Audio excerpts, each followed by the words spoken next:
ekoso enti sophobia ntimi enjina enka womomienu emboma ensiesi omuntema they are mature enough to settle their scores nti ehia se sophobia ebi obia omu bia ni ho a obi frɛ omo ne omo nkasa sao sophobia ye because sophobia ye obia ye by all means somebody have called them into order but they have decided not to respond. And even if no one has called them, they are old enough to do that which is right before men and God. So to me, I will not condemn them. I will leave them to their fate. Wow. Do not condemn them. No, I will leave them whatever to their fate. Whatever they are doing. Maybe that is what God have told them to do.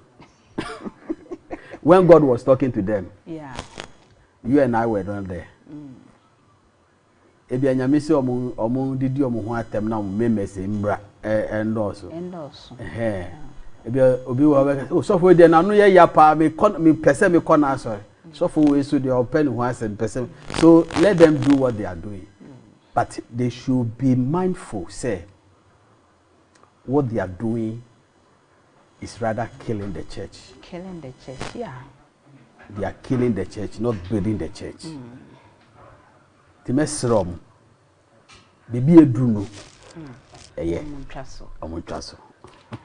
prophet anase reverend say bibi omodunu wo muntraso papa mayete ase say yemfa ye papa Owusu Bempah de kura ntutu ye nyamesom ho say nipa wo ho enu kwansa do ho tu nipa so bibi nemu nyankopon na wo say wo do ho eto no so hwem a omampane Akufo Addo bosha kase obehyehyɛ ye ne kase pe wo mso obesi asodan kakra kapa ama nyankopon ba atrem asom ganafo nyina ebetumi awuram wantimi anye na how much more say ya papa Owusu Bempah obetumi asi dan amon ampa ya papa kase yipa se me ka cho say abrabo masita pa de chance say ya ye de nsam ne ba ye benya anu yie kama enne ekuyentwefi na komemfa me ho ntu nipa so da because nyankopon kwa no ye bammofo bedi nchi aka se ma eye prophet request entry ne ma pamfo and omuntimi medu ye mama Vic Philomena nyame sure ne God's revelation asafo manyina me chia obi bia ma me ko papa wo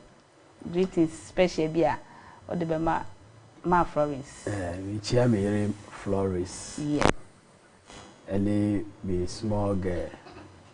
my friend Roman father or your band so my friend Roman father because of a new man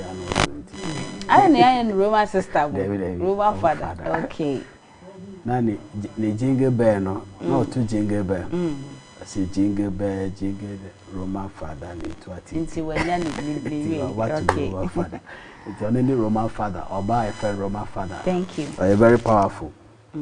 you see at the school Elizabeth Michia adofo yina Michia Restore Mandate Global Ministries as a for me na